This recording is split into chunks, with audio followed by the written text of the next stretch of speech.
Hi, folks. Steve Adubato here. Listen, we do not do enough to acknowledge, to recognize, to honor our public school teachers, our educators. This is part of our, actually the final part of our Teacher Appreciation Week, and we're honored to welcome a very distinguished panel. Aquaus Kelley is a 5th grade math and science teacher in the New Brunswick School District.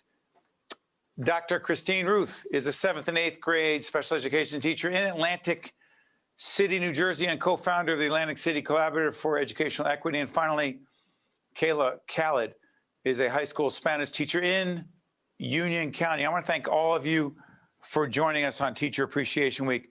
Aquaus, let me ask you, you got into teaching because? I got into teaching because I felt it's a great avenue to promote social change, social justice, and prepare students for the future and prepare students for a better future, a bright future, and a just future. This your 3rd year of teaching?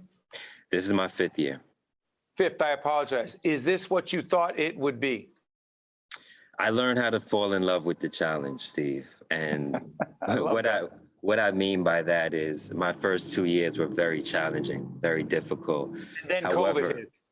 Then COVID hit, but believe it or not, due to COVID, remote instruction, I was given time to work from home and really assess my strengths and what I need to do to create systems that would allow me to provide students with the best support to move forward in their learning. Well said. Let me ask you, Christine, you got into teaching because?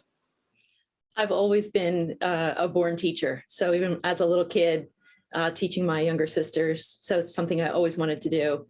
And especially working with kids with special needs, just really feeling like I can make a difference. Talk more about that. Why children with special needs?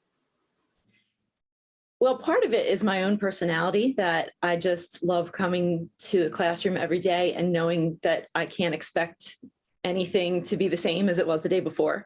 It's not, is it? It never is, no. So that sense of creativity, that spontaneity, you know, that really keeps me on my toes, and it's interesting to me. So I've been doing this for a long time and still love it. But also the relationships. So having a smaller group of students that I really get to know them and their families and watch them progress academically, socially, you know, and as human beings is really a gift for me. Well said. Kayla, you did not think that I would not ask you the same question, right? When did you know that you wanted to teach? Wow, that's a really good question. I think that I knew I wanted to teach when I went to college and had some amazing professors.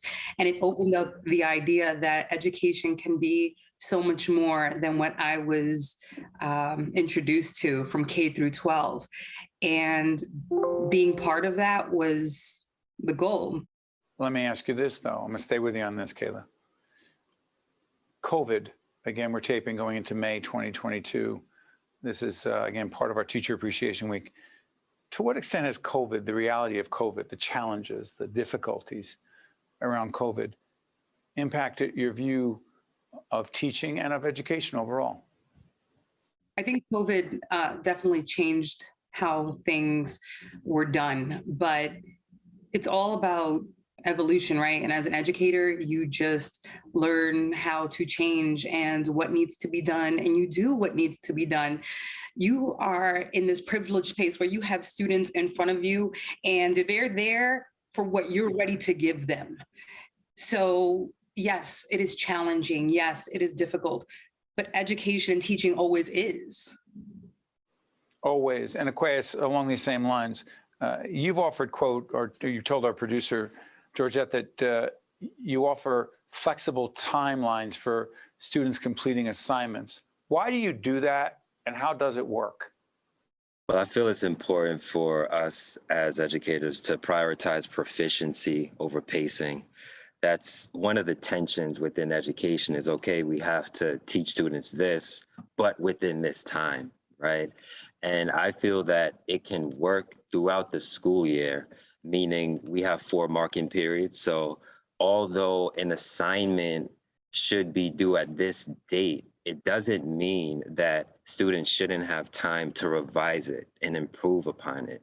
And that doesn't mean that I can't, as an educator, go back to the grade book, open it up, and revise the grade, because that's where the true learning is allowing students multiple attempts to refine and revise their learning.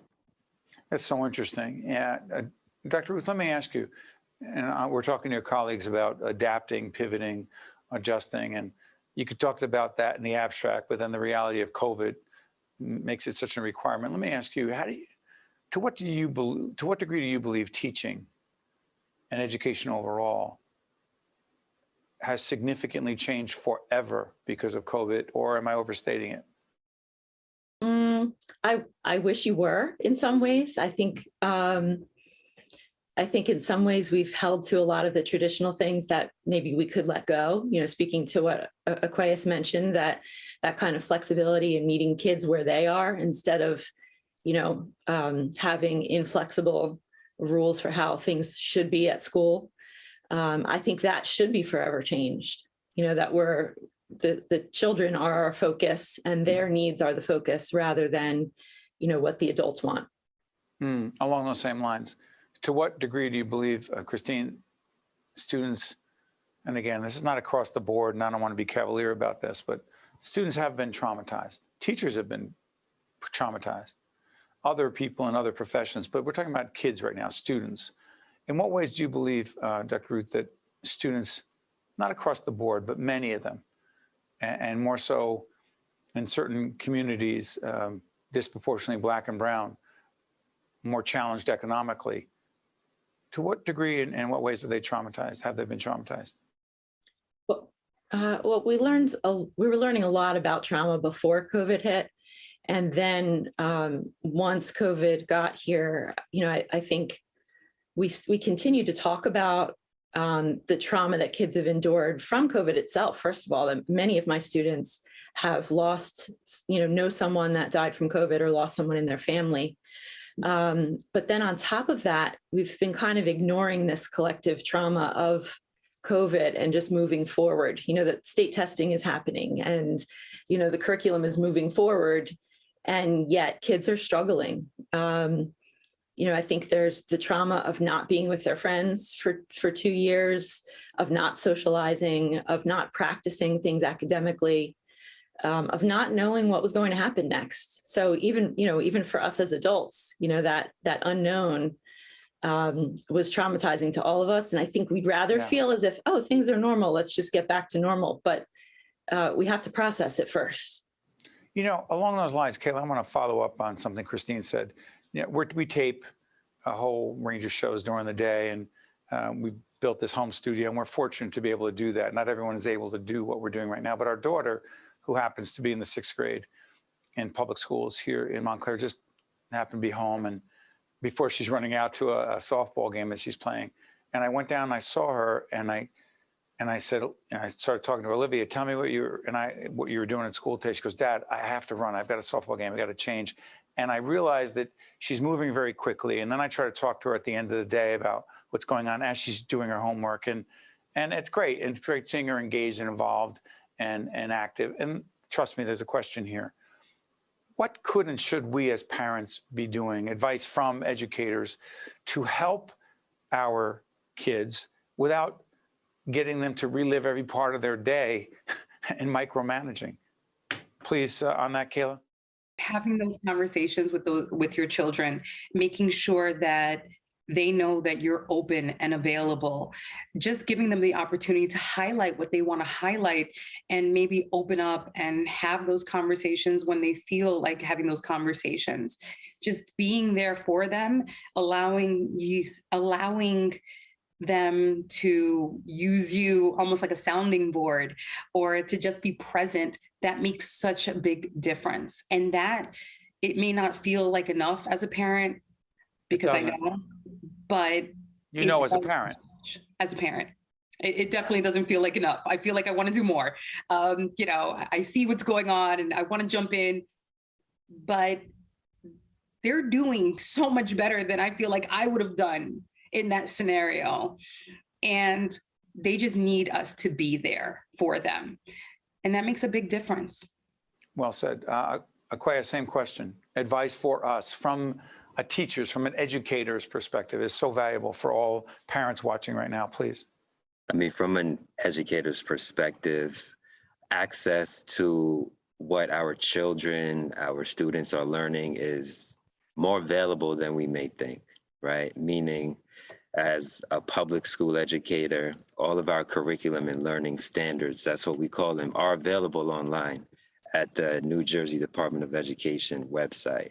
So if you want to hop in, as Kayla mentioned, hop in and help out some. So we as parents should be going on that website looking for what, Aquaus? So if I'm a father and I want to help you mentioned you have a daughter in the 6th grade, correct? Yep. 6th grade mathematics, New Jersey Department of Education, grade 6 learning standards. You see everything that the teacher is required to teach. Along those lines, though, Yes. One of the dangers in asking your child, son, daughter, whomever, can I help you or with your homework? When she starts talking about math and science, I'm lost. If it's social studies and history, I'm in the game. Translation, should we actually be trying to help them by subject matter or only focusing? Because I can't help in math. I can do something in some other areas. What's too much involvement, Aquaus, and then Christine? Well, too much involvement, I would say, is telling our children, our students, the answer. But we can don't develop. Do that, right? Yeah, don't write the essay for them. Yeah, we can develop as family members, caretakers. We can develop a line of questioning to assist our children, our students with the process, and we can work alongside teachers in doing that. We need I believe that please, that is possible. Dr. Ruth, jump in. I think the greatest benefit of understanding the curriculum is knowing what's really happening in the classroom and then being able to talk about it. There's been a lot of misinformation lately about what is being taught in our classrooms, whether that's in health class or in other classes, but the curriculum is published for everyone to look at. So it does give you a clear picture on exactly what the topics are that will be covered. Technology In and of itself impacts our ability to connect or not connect, and we're at the mercy, Aquaus, of technology, particularly if you're in a hybrid or remote situation. And we will be back. For those who think, oh, now we're in the classroom forever, that's great, and let's count our blessings.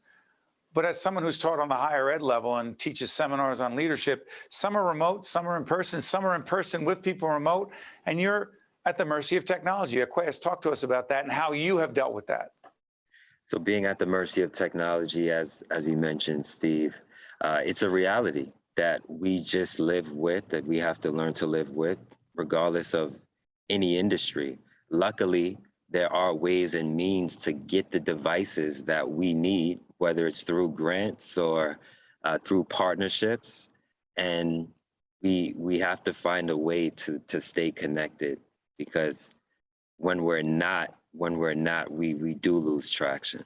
The term teacher burnout is used a lot. Christine, what advice would you have for your colleagues in education to fight teacher burnout and prepare to not burn out, whatever the heck that means? Please, Christine. Well, one of the things that's helped me is being able to talk about what's important to me in education, and talking about equity, and talking about the things that sometimes talking about what's missing. So being more of, I would even go as far to say as to be an activist, and to be someone who's promoting what we need in the classroom, rather than, a lot of times what happens to teachers is that we take whatever comes our way, and we don't often have a voice to speak up about it. And we've been really good at it. So whatever's thrown our way, we accept it, we figure it out, we move on. And I think sometimes that's been damaging, that, we're now at the point where we're all shouldering so many responsibilities. And so being able to collectively, whether that's with our union or with our friends or with the people we work with, even with our students and even with our administrators, because they're overloaded as well, to be able to speak up. Sorry for interrupting you, but I got a couple seconds left. Kayla, real quick, the reason you love, I'm going to finish on a high note, the reason you still love what you do as a Spanish teacher in Union County is? Because there is no better job. I mean, I get to be with students and people that are shaping the way they think and trying new things. And I get to meet the most amazing human beings in the world. What a better job than that? You should take that, bottle it for a commercial promoting education and teaching. So Kayla, thank you. Christine, thank you. Aquaus, thank you. I could not think of three better educators to celebrate and conclude, if you will, Teacher Appreciation Week. We wish you and all of your colleagues in education the best. Thanks, everyone. Teacher Appreciation Week. Stay with us.